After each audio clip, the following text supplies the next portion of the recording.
right, so as we begin this morning, can everybody hear me this time? Yes. All right, all right. So there were a couple questions that were raised last week that I wanted to address before we get started. So the question was brought up about Samuel and where he was when he was called by the Lord. So I looked at the text and I even went back into the Hebrew, and I can't give you a definite answer because it doesn't say exactly where he was. In the Hebrew, it tells us that he was in the Haikal, which is simply translated as temple. So unfortunately, I can't bring any clarity to that question. But the second question was raised was, where was Zacharias when he was called by the Lord?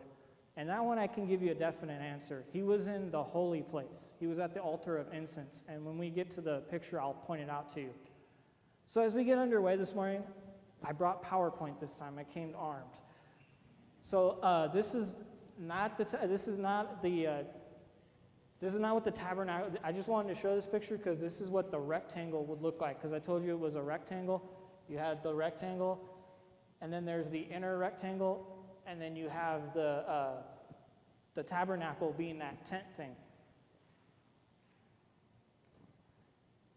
Okay, and this is like a basic diagram of it. So as you see, you have the gate, then you'd have the entrance, the holy place. We have the altar of incense. You had the lampstands and the showbread. And then it was separated by the veil, and then you had the Ark of the Covenant, which was in the Holy of Holies. And you can see there again, it was kind of rectangle. This is a more of a in-depth one. So you have, as you can see, the Ark of the Covenant in the back. It's separated by the curtain, which I'll talk about later. The priest enters from the east, as like I said before, which makes it interesting. This picture, because I talked a lot about last week how God, like in each of the accounts we read, how he came and he dwelt with his people in the cloud. So this one shows him kind of coming down in the tabernacle. It shows how when the Israelites set up the camp, it was always, the tabernacle was in the middle of the camp. And there you see the rectangle, you see the tabernacle.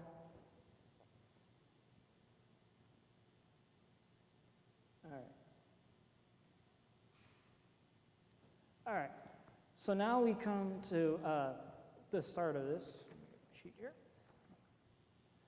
And the first thing that we're going to talk about is the Ezekiel temple, because that's the next temple. So we talked about how in 586 last week, the Babylonians came in and they demolished the temple, and they carried the people away into exile. So even though the people are in exile, God is continuing to dwell with his people, and he tells them, I'm going to bring you back. And one of the things he does is he has the prophet Ezekiel, and he gives them this message of hope and this vision of the future temple. So the vision of the temple is described in chapters 40 and through 48 of Ezekiel. And Ezekiel has shown this vision of the temple 14 years after the destruction of the old temple. And the vision of the temple is laid out in detail. The thing that this temple emphasizes is that it emphasizes equality and balance. All the sides are even, and you'll see that. The symmetry is remarkably similar on all sides. All the gates to enter the temple are exactly the same size. What the Ezekiel temple shows us is it describes a lot by John in Revelation when he's describing the New Jerusalem. It's very identical to how Ezekiel is describing the temple. So I want to read a little bit from Ezekiel chapter 40. In the 25th year of our exile, at the beginning of the year, on the 10th day of the month, in the 14th year after the city was struck down, on that very day, the hand of the Lord was upon me, and he brought me to the city. In visions of God, he brought me to the land of Israel and set me down on a very high mountain, on which was a structure like a city to the south. When he brought me there, behold, there was a man whose appearance was like bronze, with a linen cord and a measuring reed in his hand. And he was standing in the gateway. And the man said to me, Son of man, Look with your eyes and hear with your ears, and set your heart upon all that I shall show you. For you were brought here in order that I might show it to you. Declare all that you see to the house of Israel. So in the vision, Ezekiel is brought to the top of the mountain, and he's looking down, and he can see the temple. And a lot of the allusions Ezekiel uses in his prophecy, John will use again in Revelation. And then in Ezekiel 43, he talks about how he goes in through the gate. Then he led me to the gate facing east. And behold, the glory of the Lord of God of Israel was coming from the east. And the sound of his coming was like the sound of many waters. And the earth shone with his glory. And the vision I saw was just like the vision that I had seen when he came to destroy the city. And just like the vision that I had seen by the Cherubim canal. And I fell on my face, as the glory of the Lord entered the temple by the gate facing east. The Spirit lifted me up and brought me into the inner court. And behold, the glory of the Lord filled the temple. While the man was standing beside me, I heard one speaking to me of the temple. And he said to me, Son of man, this is the place of my throne, and the place of the soles of my feet, where I will dwell in the midst of my people of Israel forever. So in these two things I've read from you, Ezekiel is seeing this new temple that is going to be that guy in his vision, and then he is led into the gate. And like we said before, how God came and dwelled with His people. In chapter 43, God comes and He dwells in the temple, and He tells them this is where He's going to be. Pastor Adel pointed out to me last week we don't realize is the first temple that was built by Solomon. God didn't tell Solomon, I want you to build that temple. Solomon kind of just built it, and God kind of accepted it. But in the Zerubbabel temple, which we'll talk about in a minute, God did command him to build it. So in the picture here, this is what the vision kind of looks like.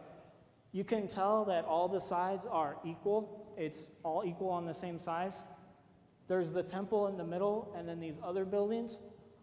And then if you can tell, there's a blue stream right down the middle of it. That's the river of life, which is described also in Revelation. So there's a lot of similarities between the Ezekiel vision and what we hear in Revelation. When I was looking for this picture, somehow I ended up on a website where I almost ended up supporting the building of a new temple. It was scary. It was like 2 clicks, and they're like, support the bill. I'm like, no, I don't want to do that. So, yeah, it's very interesting. Back here. Okay. All right, so I didn't cover this. All right, so we have the Solomon's temple. That's the next temple. That's the one that Solomon built. As you can tell, it's fairly large. It's rectangular. This is more inside of it.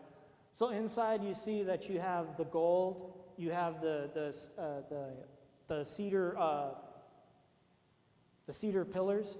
You have the Holy of Holies in the back there. It separates it, and you can just see the different things that make up the temple. You have the stones. You had the basin outside that was used for the washing of priestly garments.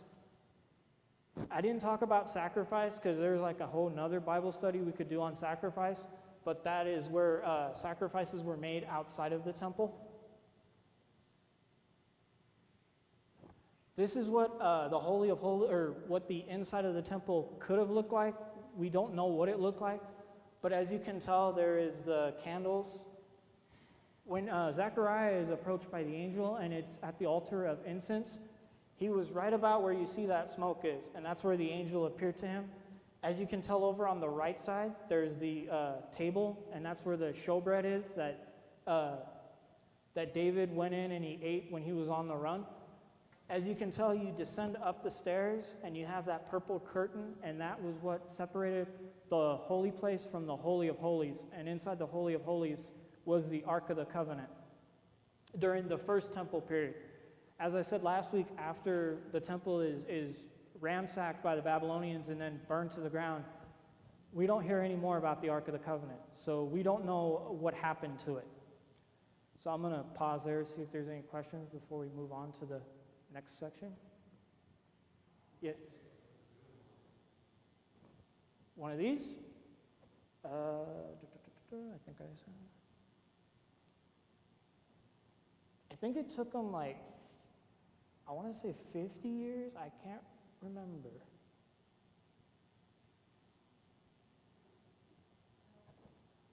I think about took 50 years because it took them a lot longer than they do now. So, but I will look that up and I will make sure I get an answer for that one. Yeah. You're getting a little bit ahead of me. That's later in the, yeah, we're going to get to Herod because Herod is quite an interesting builder. Yes.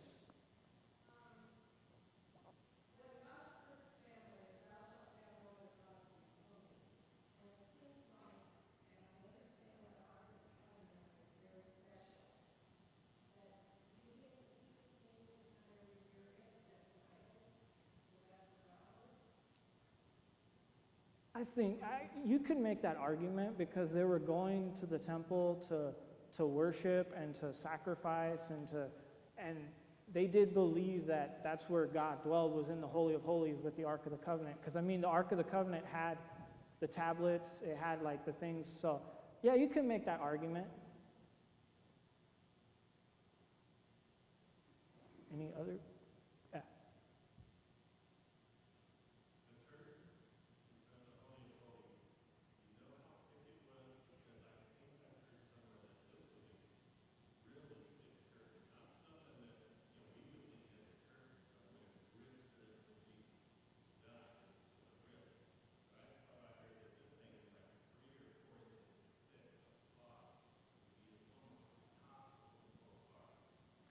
Yes, I'll actually get to that because I'm going to talk about Josephus because he fills in the gap we have between the Testaments. When Herod does all his great building, the Bible doesn't talk about it, but Josephus, because he was in Jerusalem, he describes the temple for us. Any other questions? All right, so the next one we have is the return. So the people are in exile.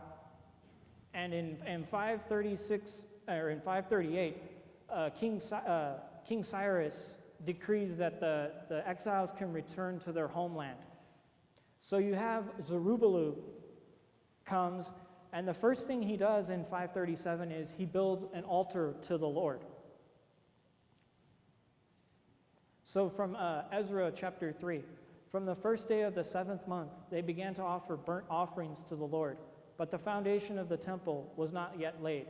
So the first thing they built was the altar, and they were offering sacrifices to God. Then the next year, they kind of get the command that, okay, you need to build the temple. So in Ezra chapter 3, the foundation of the temple is laid out. And it talks about in detail how when the foundation was laid, the people celebrated, they offered a sacrifice. So you have the foundation is laid, and they're making great progress. Then you come to Ezra chapter 4, and all of a sudden, they stop working on the temple.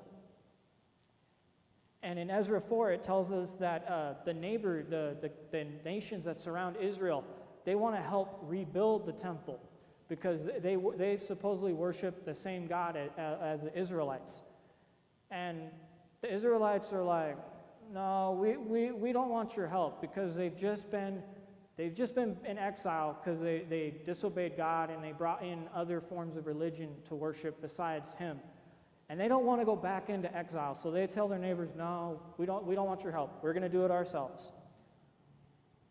So in Ezra chapter 4, it tells us, but Zerubbabel, Jeshua, and the rest of the heads of the fathers' houses of Israel said to them, you have nothing to do with the building of the house to our God, but we alone will build to the Lord, the God of Israel, as King Cyrus, the king of Persia, has commanded us. So their fellow nations, they don't take this news very well, and they begin to discourage and scare the Israelites from rebuilding the temple. And in Ezra chapter 4, it tells us, then the work on the house of the Lord that is in Jerusalem is stopped, and it ceased until the 2nd year of the reign of Darius, king of Persia.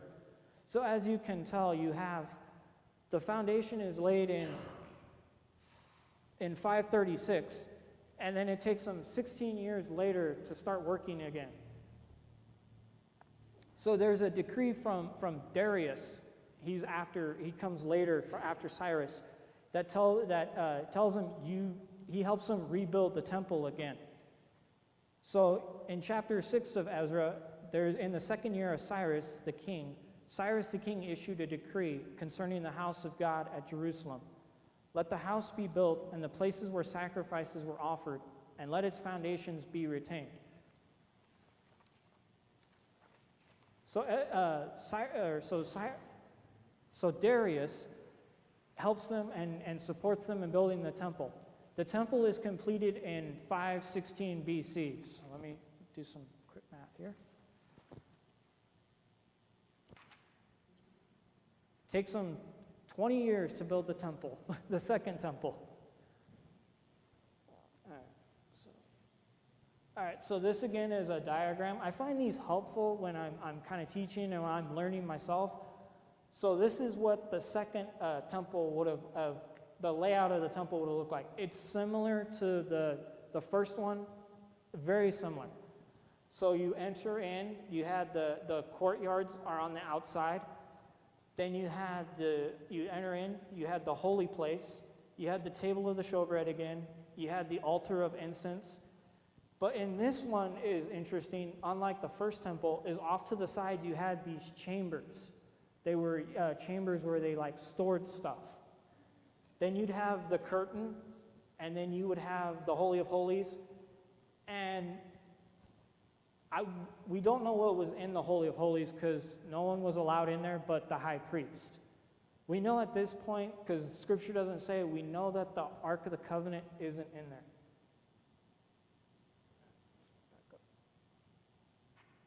All right. So this is what Zerubbabel's temple could have looked like. It's the middle building. The building that is surrounding it is going to be what Herod adds on, and I'll talk about that when we get there. But Zerubbabel's temple is, like I said, it's kind of boxy. It is kind of it was very similar to the first temple. They say that the second temple didn't have all the splendor and majesty that the first temple had of all the great stuff inside because it had all been destroyed. I'll pause here before I move on. Any questions? Yeah. Yes.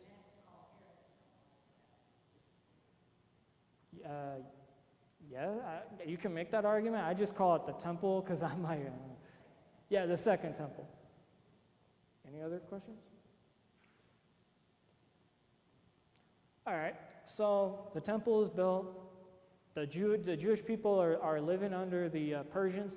And what's interesting is the Jewish people are experiencing a time it's kind of a time of peace with the Persians. The Persians kind of let them do their thing and that, because the Persians have other enemies that are coming into their kingdom. So then we come to the intertestamental period. It's a period marked by many invasions, by many nations. So first, the ones that come in to defeat the Persians is Alexander the Great and the Greeks. He comes in. Then in 312, you have the Ptolemies come in from Egypt, and they come in and they take over Israel. What you'll find out as you study the intertestamental period is that the Jewish people, they experienced a time of peace and kind of okay under the Persians. But then when the Ptolemies and the Seleucids and the Hasmoneans come in, they experience times of persecution and times of things. One of the things I wanted to read is from the first Maccabees, and it talks about how everything that the Israelites built and they kept sacred, they would only sacrifice certain things on the altar. Well, when the first Maccabees happens, the opposite things happen. So let me get to my Maccabees here from the Apocrypha. All right, so this is from 1 Maccabees, and it's just called the persecution of the Jews. He arrogantly entered the sanctuary and took the golden altar, the lampstand for the light, and all its utensils. He took also the table for the bread of the presence, the cups for drink offerings, the bowls and golden censers, the curtain, the crowns, and the gold decorations on the front of the temple. He stripped it all off. He took the silver and the gold, the costly vessels. He took also the hidden treasures that he found. Taking them all, he departed to his own land. So as you can see in 1 Maccabees, he's describing once again how the temple is ransacked, and it's under the Ptolemaics by a man named Antiochus. I'm going to go with because, yeah. So he came in, and like the Babylonians, he takes stuff from the temples. And it talked about how he took stuff, gold and stuff. Some believe that was held in those storerooms that I showed you off to the sides. And then to further insult the Jews at the temple, this is also the installation of Gentile cults. Then the king wrote to his whole kingdom that all should be one people, and that each should give up his customs. All the Gentiles accepted the command of the king. Many even from Israel gladly adopted his religion. They sacrificed to idols and profaned the Sabbath.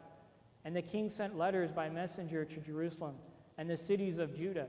He directed them to follow customs strange to the land, to forbid whole burnt offerings and sacrifice and drink offering in the sanctuary, to profane Sabbaths and feasts, to defile the sanctuary and the priests, to build altars and sacred precincts and shrines for altars, to sacrifice swine and unclean animals, and to leave their sons uncircumcised.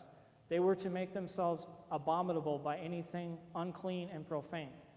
So here Maccabees is describing how when the Secludans come in, or the Ptolemaics, come in, they do the opposite of everything that the Jewish people had learned to do. They sacrifice pigs, which was a big no. Jewish people don't touch pigs. There are no pigs. Like that's non-kosher. He talks about how he forbid them to do the burnt offerings that God had commanded them to do in Exodus.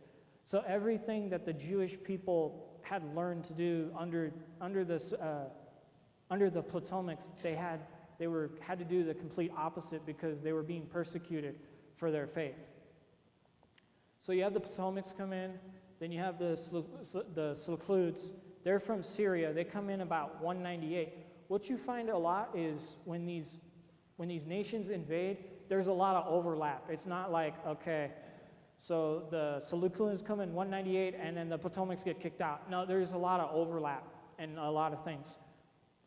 So then we come to the period of the Maccabees, which is when the Jewish people finally, they got rid of all these enemy nations, and the Maccabees rule. And this is a time of good for the Jewish people. They go back to a lot of the temple worship and a lot of that from 165 to 134. Then you have the Hasmoneans come in from 134 to 63, and the persecutions continue, and they get worse. Under the Maccabees, we get the story of where Hanukkah comes from, where the tradition of Hanukkah comes from. So in 63 BC, Rome is the big dog, and they're conquering the world, and they come in and they take Judah, and they rule from 163 to 135 AD. When their empire is starting to collapse, they pull out. So then in 36. It depends on how you want to date Herod. As I gave you on your two sheets, there's two options. Some will date him 36 BC to 1 BC because of what we read in the gospel accounts. Or some will date him from 37 BC to 4 BC. So it just depends on how you date Herod. But we know in the years of 20 and 19 BC, he begins to reconstruct the temple. He looks around and he kind of looks at the temple and he's like, it's kind of puny. It needs to be grander. Herod's known as Herod the great builder.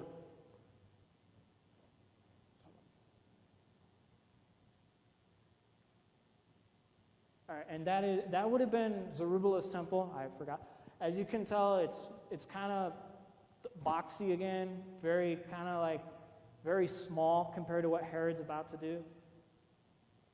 So I found this one very helpful. This is a temple comparisons of the temples. So at the first one in the far right corner, you can see that's the tabernacle, that little box right there. As you move more to your left, you have Solomon's temple. There again, you can see it's kind of small. Then you have Herod's temple, which we're going to talk about. And Herod's temple is big. And Herod, one of the things Herod does is he raises up the foundation of the temple, because we talk about how it sits up on a hill. That's because of Herod. As you can tell, the biggest one right there this is the Ezekiel temple. As you can tell, it's equal on all sides. The gates are all the same height. You have the altar outside. You have the temple inside. So that's the Ezekiel temple. And then just for fun, they threw in, that's what an American football field would look like compared to all these structures. As you can tell, the Ezekiel temple is bigger than the football field and bigger than the Herod temple. So in 20 and 19 BC, Herod begins to reconstruct the temple.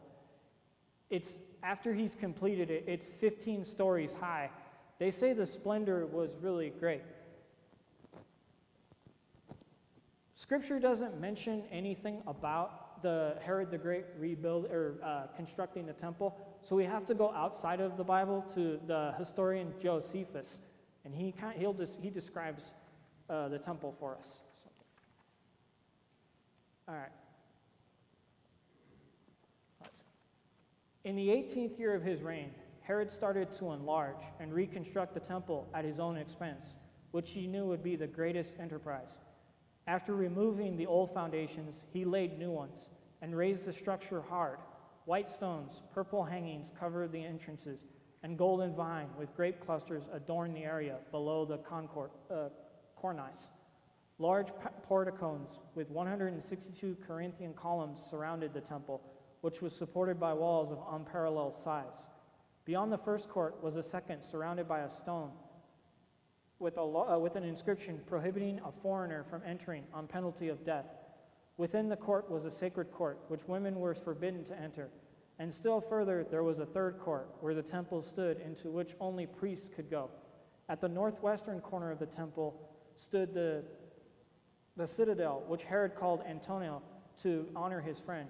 Here the high priest's robes were kept, which were worn only when he offered sacrifices. This is what I found interesting. The temple itself was built by the priests in a year and a half and was dedicated in a great celebration. So it took them 20 years to build the second temple.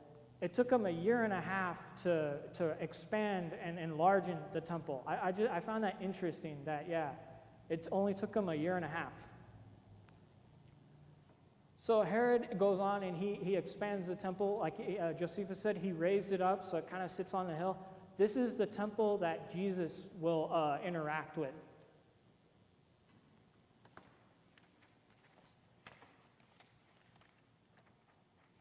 And then from Josephus, from his extended works, I also have a thing. So as for the holy house itself, which was placed in the midst of the most sacred part of the temple, it was ascended to by 12 steps. But then, as the entire house was divided in two parts, within it was only the first part of it that was open to our view.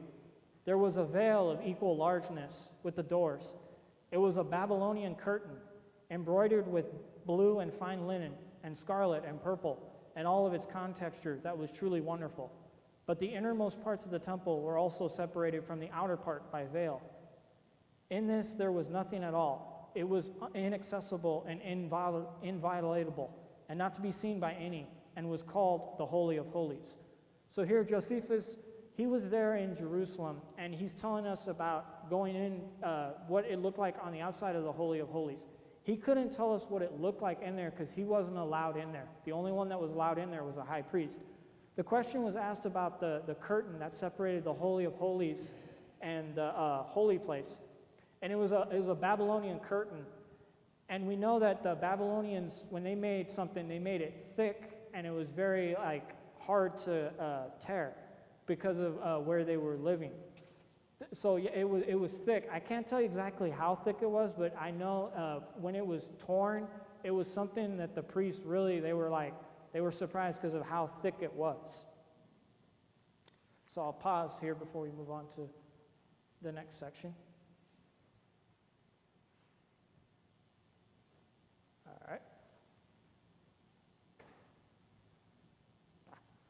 All right, so here we have Herod's temple. As you can tell, there's the gold on the outside. There's all these different buildings. There's the pillars that Josephus described. And then what this picture doesn't show is the courtyard. There was because remember, there's the three courtyards. There was the outer one, the inner one, and then you have the temple. This diagram will be. So this is what Herod temple would have looked like possibly. So as you can see, it's small compared to the Ezekiel temple. It's raised up. That's one of the things he did. There's the altar on the outside. Then there's the temple itself. You had the Holy of Holies with, we don't know what was in there. You had the gate at the thing right there, at the entrance, and you would enter from the east. The thing, the picture doesn't show is the Tower of Antonio.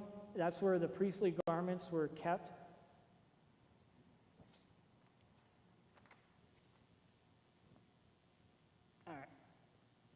Here's a comparison. So this is Solomon's temple on the left. As you can tell, it's fairly small. Zerubbabel's temple would have been about the same size. Then you have Herod's temple, and you can see how he expanded. He expanded the building. He raised the building up to 15 stories. He expanded the area around it. He added in some things off to the side. So that's Herod's temple. That's Herod's expansion.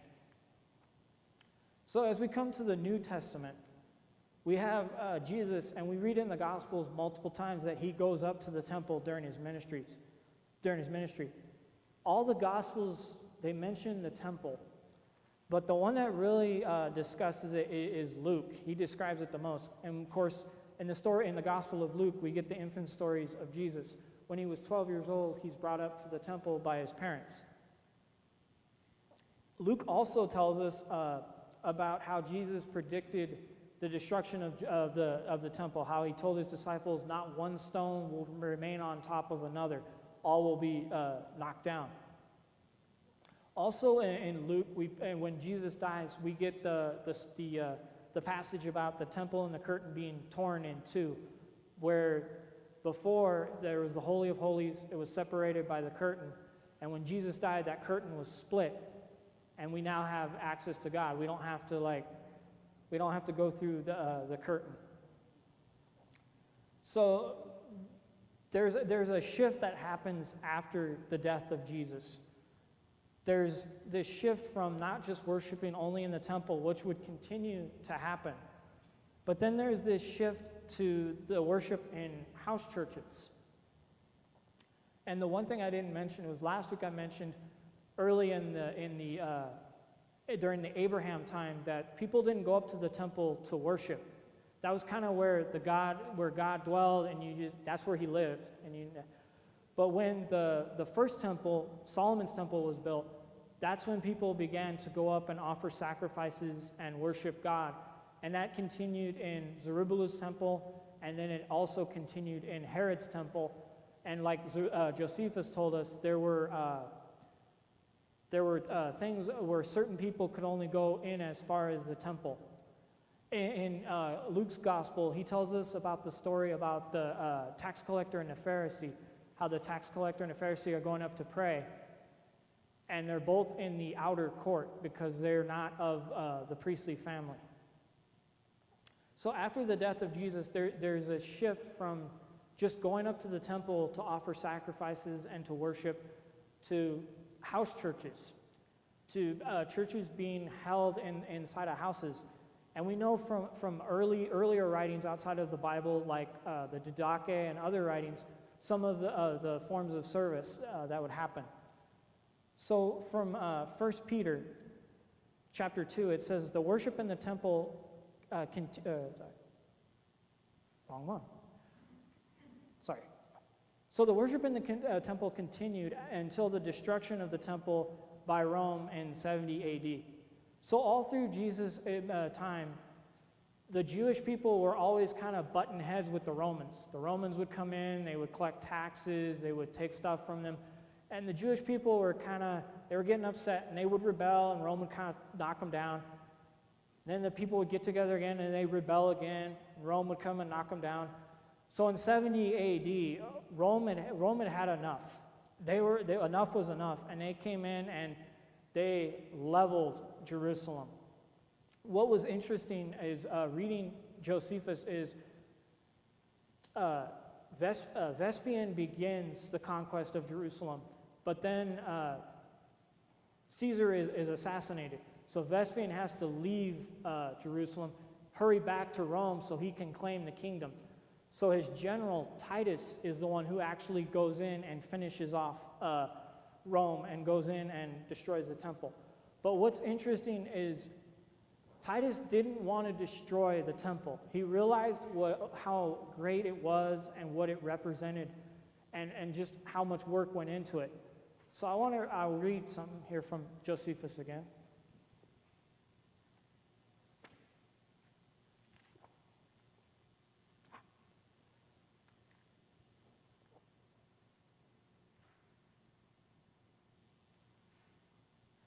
All right, so this is from Josephus, the section burning the temple.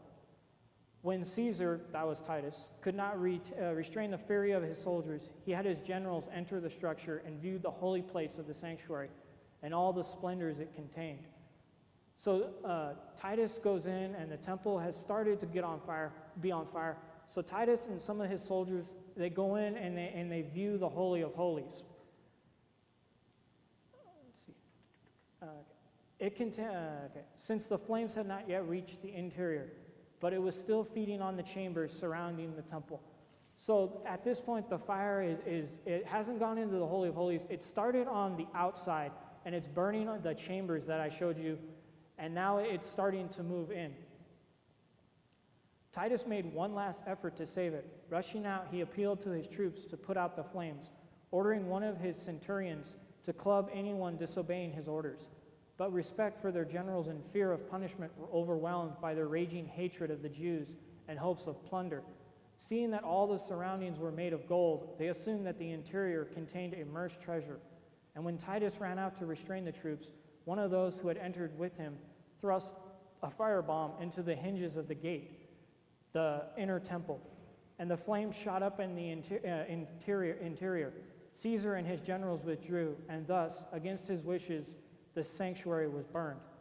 While the temple was in flames, the victors stole everything they could lay their hands on and slaughtered all who were caught.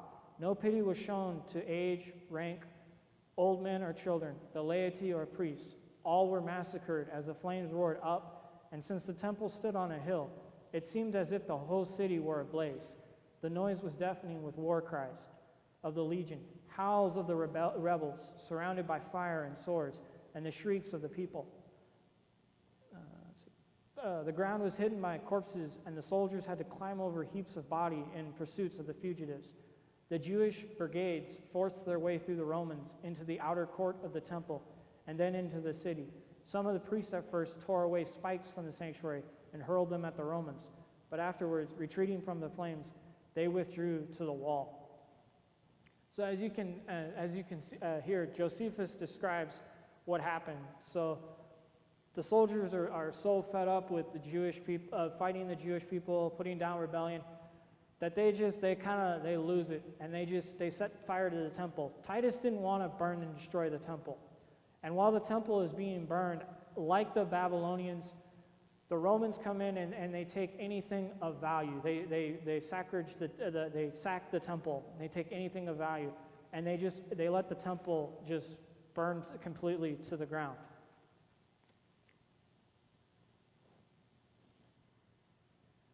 So this is Herod's temple. This is what it would have been. So they completely destroyed the entire temple. The only thing that remains of the original temple is the west wall nowadays. It's called the Wailing Wall. Everything else was completely demolished by the Romans.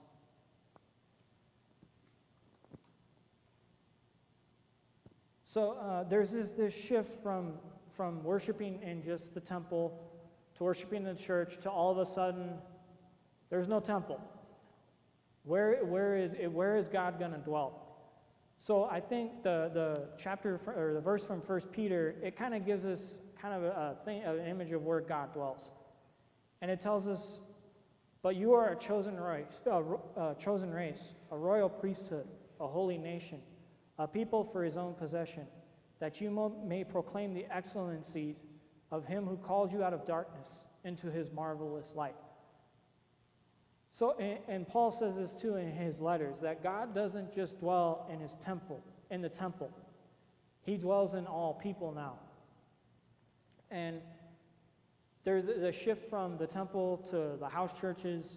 People would gather together. As I said before, we have some of their forms of worship in the Didache, some of the earliest non-biblical sources. And it kind of laid out what a service would look like for a Sunday, for whenever they would gather. So I'll pause here before we move on. Any questions? All right, so the temple has been completely destroyed. There's no temple. There's no temple nowadays in Jerusalem. And as I said before in Ezekiel, if you read through Revelation, a lot of what Ezekiel, a lot of the images and allusions are repeated in Revelation. So in Revelation chapter 21, John is seeing the vision of the new heaven and the new earth. And he sees and he says, "And I saw no temple in the city, for its temple is the Lord God, the Almighty, and the Lamb." So in Revelation, there's no rebuilt fourth temple, because God is there. He's dwelling with his people. I came across this when I was preparing. I thought this was a really good way to end this study. And it's, God gave the tabernacle and the temple in order to mediate his presence on earth. In heaven, however, his people will see him face to face and experience him directly. Thus, a temple will be unnecessary. I thought that was just a great quote to look at, because God gave the tabernacle to his people as a place where he dwelled with them. And then it shifted as the temples were built. And then as the first temple was destroyed and the people were carried into exile, God continued to dwell with his people, and he continued to promise them, "I'm going to bring you back." And he does. And they build the second temple with Zerubbabel. Then you have Herod and all his wisdom. He adds on to it. And then you have just the complete destruction of the temple. And there is no temple. But when the new heaven and the new earth come, as John says, there's no temple, because God he doesn't need to dwell in a place, because we're going to be with him. We're going to be face to face in his presence. I just thought that was a great quote to end the study of the temple with. I'll pause for questions.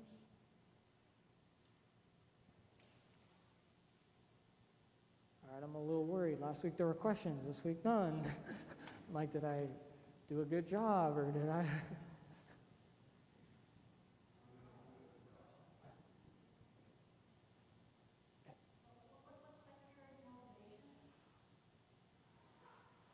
I want to say Herod's was, he was kind of full of himself, and he kind of was like, that's kind of a puny temple.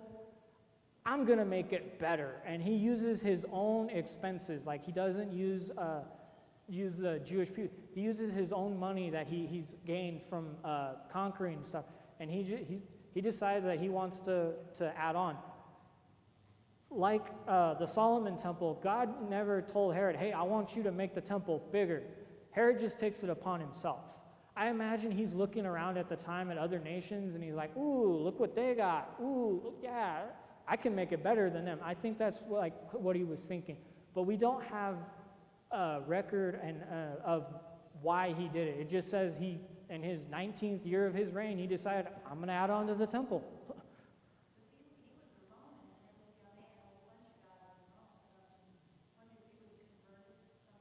Actually, Herod was Jewish. Herod was Jewish. He was put up by the Romans as the king. But he answered to Rome. Rome was the ultimate at that time. Rome was the, I like to say, the big dog. Like they controlled everything. Herod was, he was their puppet king. He would, like, they put him on a string and he'd do what they told him to do. Yeah. You mentioned that you wouldn't give towards the building of a new temple. But there are a lot of Christians who are very excited about this. Yes. That this needs to happen.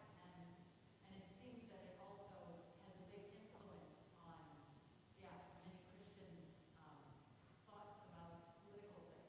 So could you just speak to that a bit and why you don't give to that and why others do, or what the confusion is? Okay, I'll give this a shot. The reason why we don't support it is because it's unbiblical.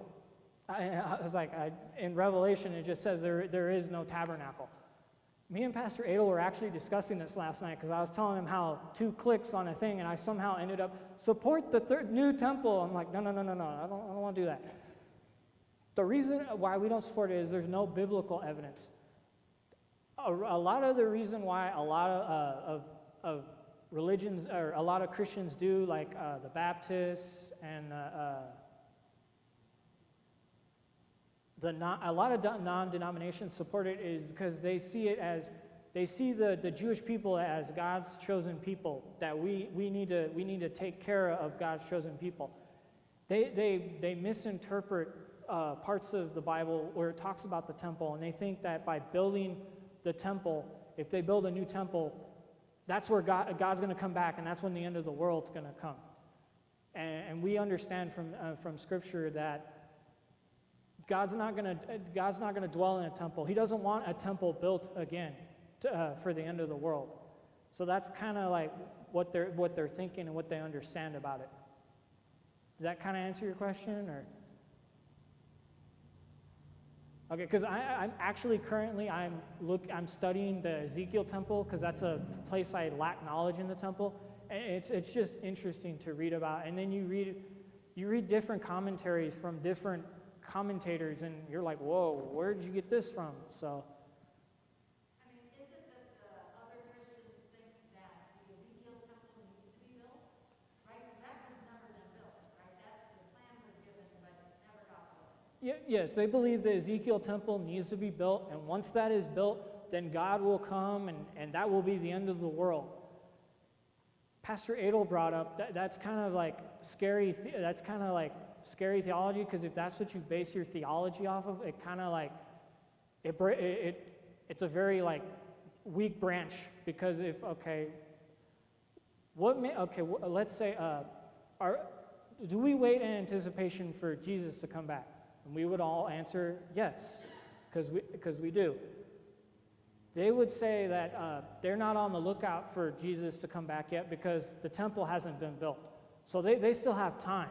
But once that temple is built in Jerusalem, then Jesus is coming back. And we don't believe in that. So,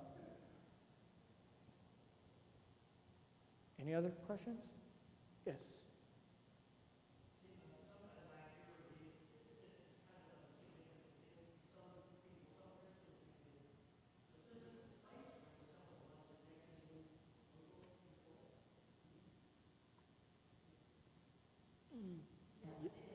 Okay, I'm not 100% sure on it.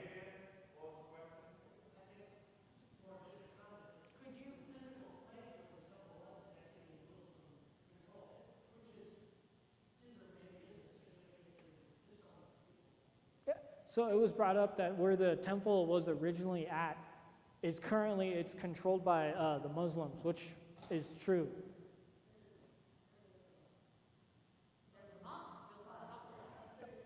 Yeah, it's the Dome of the Rock, isn't it?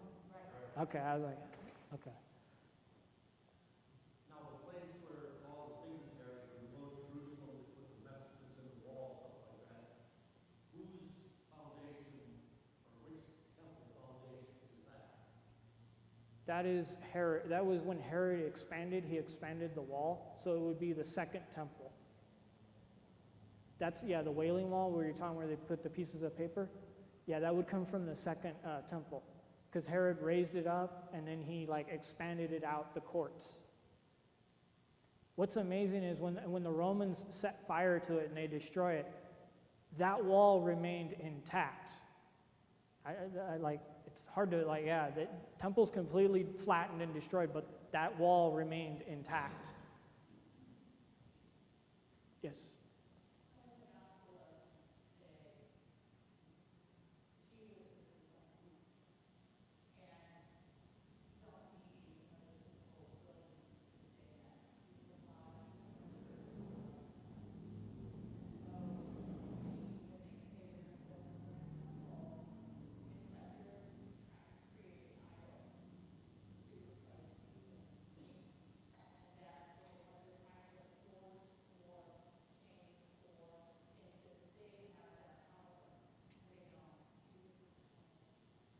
Yeah, that's where it was more of a comment that how I mentioned it, because in the gospel lesson today, Jesus talked about his temple, or destroy this temple in 3 days and I will rebuild it, and he was talking about his body.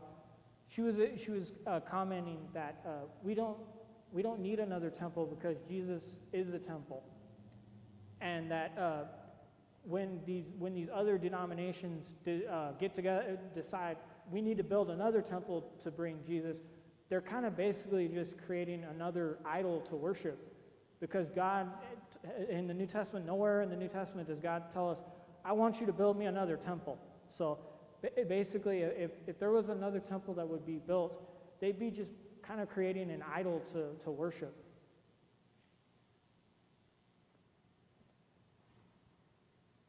Anybody else?